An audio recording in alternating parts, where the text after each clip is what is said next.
Welcome to Food News Today, Saturday edition for July 5th, 2014. I hope you and your family had a happy and healthy and safe 4th of July. According to a recent paper published in the journal Public Health Nutrition, sugars should not make up more than 3% of our energy intake.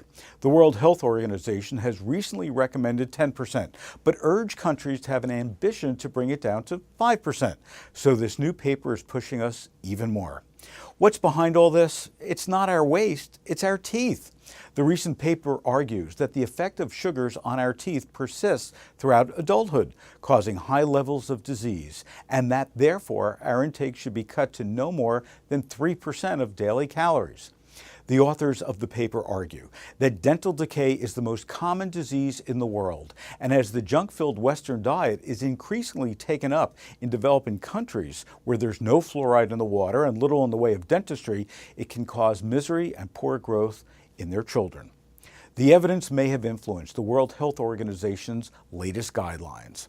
Whether you can make it to 10% or 5% or even the recommended 3%, a good starting point for everyone is to cut out just a little bit of sugars of all kinds each day. Think of small ways that you can cut out sugar. One less spoonful in your coffee.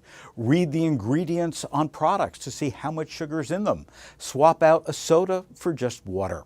Try some almonds for an afternoon snack instead of a candy bar. Make small changes every day, and soon you won't be missing all that sugar at all.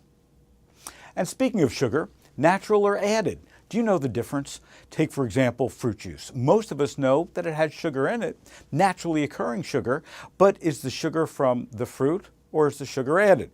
How can you tell, and what should you look for? Gail Rampersad, Associate in Nutrition, Research and Education at the University of Florida, shares some tips and some pointers. Thanks, Phil. One of the many things that people love about 100% juices, especially orange juice, is their sweet taste. But it's important to know that 100% fruit juices do not contain added sugars. So 100% orange juice contains only the natural sugars found in whole fresh fruit. Now, added sugars are going to be those sugars and syrups that are added to foods and beverages when they're processed or during preparation. Metabolically, your body just doesn't know the difference between added sugars or natural sugars. But what's important is what travels with those sugars.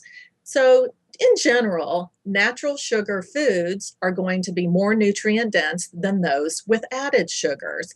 And it's this concept of nutrient density that really sets apart beverages that have natural sugars from those with added sugars. So, what to do at the grocery store? What do you look for? We have so many choices, especially in the fruit juice aisle. So, you want to look for the words 100% fruit juice on the label. And just be aware of those products that say fruit drink or fruit cocktail or fruit beverage or fruit aid, because those products typically are going to have very little fruit juice. They're going to have maybe 5% or less.